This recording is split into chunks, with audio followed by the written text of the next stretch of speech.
I জানি তুমি ছাড়া আর পক্ষে কথা কোনে কেউ নাই, তুমি আইও। কই গো তুমি? নাই গো, এই দুনিয়াতে আর কেউ নাই। এই আপনার সমস্যা কি? আপনার লাগে কি শান্তিতে ঘুমাইতে পারবো না? সিল্লে তো বাড়িতে ঠাডা হালাইছেন, কোথায় আগুন লাগছে? কার ঘরে আগুন লাগবে? আর ঘরে আগুন লাগছে, তুই আরে শান্তি দিস তুই? তুই কত বড় কালফিট, হ্যাঁ? আমি মাছের মাথা পছন্দ করি দেখিয়া তুই মাছের মাথা হালাই দিস, তুই গ্লাস ভাঙিয়ে লাইছ, আর দুধ আর চাকরি মিদ্র চক্কর দিস, হেন কট খাওয়াই দিস। এটা মনে করছ আমি তোরে ছাড়ি দিম? কে না কে মাছ ফেলাইছে হেডনে প্রতিশোধ না লেগে মোর উপর দোষটা পাইতেছে। ওরে আমার প্রাণের স্বামীর মা, ওরে আমার শ্বশুরের দজ্জাল বউ, ওরে বাতারি তোরে আমি কি কইতাম? ও শাশুড়ি আম্মা ভুল কইলেছি। আপনি যদি প্রমাণ করতে না পারেন যে এই মাছ মুই হেলাইছি, আমরা মুই কি করবো জানেন? কার টাক্কা দেবার করে দিবেন। আম্মা গো, ও আম্মা, আন্নে কো নাই? আন্নের এই নিচের মাইয়ারে খাইয়া লাইতে আছে, মাটির মধ্যে নিচে লাইতে আছে। ও মা গো, আন্নে কো নাই?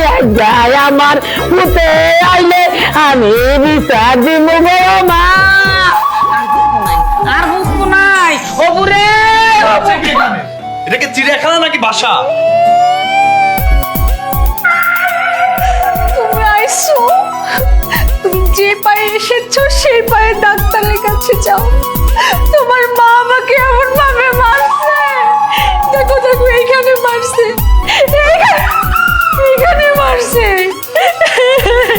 এমন এমন জায়গায় মারছে তোমাকে আমি দেখাইতে না পারি। আমার জায়গায় জায়গায় জখম হয়ে গেছে, মানে ইনসাইড ব্লিডিং হইতেছে। মাছ ফেলাইছে কে? এই কথা বিশ্বাস করিস না, এটি আর সহ্য করতে হয় না। তুই কি দরজাল বউ আইনছত? ওরে দরজাল বউ আর জীবনটা পালা করি করি লাইছে, পালা পালা করিয়া লাইছে। তুই তো জানাস আর মাছের মাথা পছন্দ, আই মাছের মাথা দিয়ে ভাত খাই। কত আশা করি আইছি অফিস থেকে, মাছের মাথাটা দিয়ে ঠান্ডা মাথায় কত ভাত খাই, হারি না হেটি হালাই দিছে, হালাই দিছে। কি কইতাম দুঃখের কথা, এটি আরে একবার দিতে মাগো মাল বলে আর গাড্ডা আলাদা হই যায় না। কি? এই তুমি আমার গায়ে হাত তুলছো? তোমার এই বিশ্বাস হয় মুই মার গায়ে হাত দিতে পারি? হ্যাঁ, মুই মানতে আসছি যে মোর মাথা গরম, কিন্তু এত মাথা গরম না যে মুই শাশুড়ির গায়ে হাত তুলবো। মোর দাদা নশের মোল্লা, মোর বাপ খোকন মোল্লা ই আমাকে শিখাই নাই। ভূতেই গরম মাথাটা লই আর একটা তাপড় দিতে লইছিল, আই কোরমে গালটা হেদি ঘরাই লাইছি। যদি না হরাইতাম, আরে আজকে আমার গাল থাকতো গালে, দাঁত থাকতো মাটি। তুই তো জানত কলেজ লাইফে আই কুম্পু ক্যারাটি খেলছি, লাইজা বাঁচি গেছি। ওরে ও তুই আর কথা শুন, তোর বালা চাই এতিরে তালাক দে। আই এর থেকে সুন্দর মাইয়া, বংশগুলি মাইয়া, বড় লোকে মাইয়া তোর বিয়া করাই। তুই ক আই যদি কাইতে এনে দেখতাম না কাটাইতাম, আজ গান থাকতো থাকতো না। ও মা গো মা, হেঁটি দিকে ডিয়ারিং হুকি কুচিত নো কি ডিয়ারিং। ও মা গো মা, ধরাইছি ধরাইছি। মুই ডিয়ারিং, আমনে ডিয়ারিং, আমনে খাদাস মহিলা। আপনার মতো খাদাস মহিলা আমি জীবনে দেখি নাই। এই চুপ!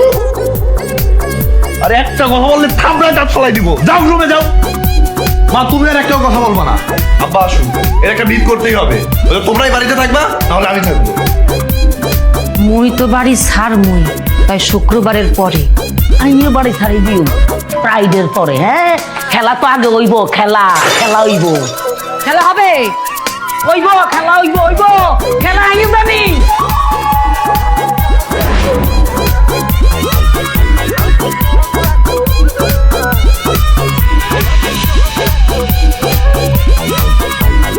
আব্বা, তুমি ছাদে মন খারাপ করে দাঁড়ায় আছো কেন? ভালো লাগে না রে কিছু। আমার জীবনটা একেবারে ছারখার হয়ে গেল।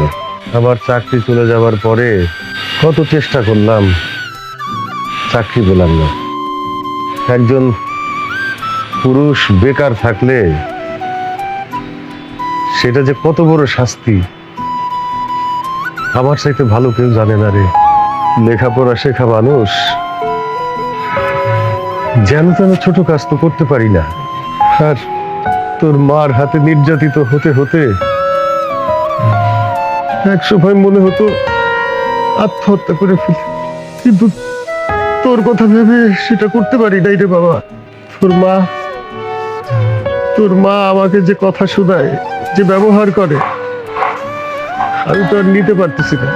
যদিও সে ইনকাম করে, সংসার চালায়, কিন্তু যে ব্যবহারগুলি করে, যে কথাগুলি বলে, আমার মতো নির্যাতিত পুরুষ এই শহরে আর একটাও নাই রে।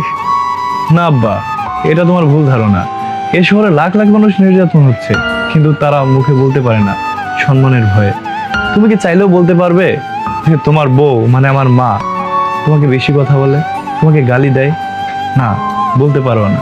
এই শুক্রবারে তোর মার জন্যে, তার কথায় আমাকে একটা চরম অসভ্যতার কাজ করতে হবে।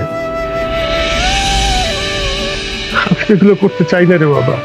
তোর বিয়ে হয়েছে, সব দায়িত্ব তোকে দিয়ে দিছি। আমার দু চোখ যেদিক যায় আমি চলে যাবো, এই বাসায় আর আমি থাকবো না রে বাবা। আব্বা, চলে যায় বোকারা। হ্যাঁ, এটা ঠিক, মা তোমাকে বেশি কথা বলে, গালি দেয়, এটা অন্যায়। কিন্তু আব্বা, এটা ভেবে দেখো, মা চাকরি করে বলেই আমাদের সংসারটা চলে, আমার পড়ালেখাটা শেষ হয়েছে। আর আব্বা, তোমার সব থেকে বড় ভুল কি জানো? তোমার যখন চাকরি চলে গেল, তোমার চাকরির আশায় পড়ে না থেকে যদি ব্যবসা করতে, তাহলে এই পরিস্থিতি ফেস করতে হতো না।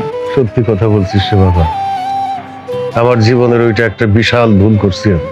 আব্বা, আমিও কিন্তু চাকরি করতে পারতাম, কিন্তু চাকরি না করে আমি ব্যবসা করছি। আর যদি চাকরির আশায় পড়ে থাকতাম, তোমার বৌমা যে ধরনের মানুষ, আমার পরিস্থিতিও তোমার মতো হতো।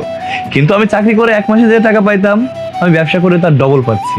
যাই বলিস না কেন বাবা, বৌমা কিন্তু অনেক ভালো বংশের মেয়ে, খুব লক্ষ্মী। না আব্বা, তোমার বৌমাকে যতটা ভালো বলছো, ও ততটা ভালো না। ওরও আমার মতো ঝগড়াটে স্বভাব আছে।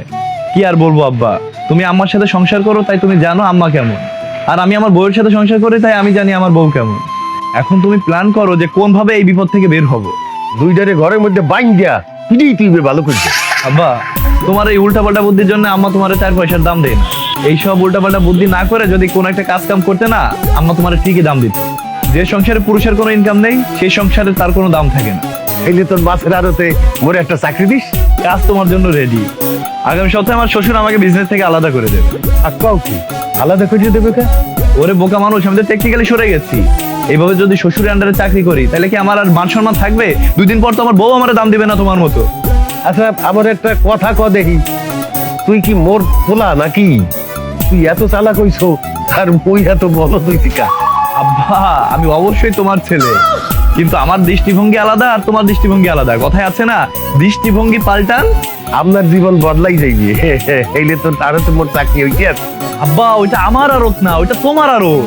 আমার ম্যানেজার দরকার, আর তুমি সেইখানে কাজ করবা। আর মাসের জগতে চোর চাপটা ভরপুর, তুমি আমার বিজনেস দেখাশোনা করবা, পারবা না? কাউ কি পারবো না মানে? মোর পোলার বিজনেস মুই পারবো না মানে? একসে দিয়ে দেখ দেখ কি হরি। এতক্ষণ তো মোরে কথা শুনাইছো, এখন তোরে একটা কথা কই, আমার জীবন থেকে নেয়া। শোন, কোনোদিন তোর বউরে আর প্রশ্রয় দিবি না। আমি আমারটার প্রশ্রয় দেই না, তুমি তোমারটারে দিও না।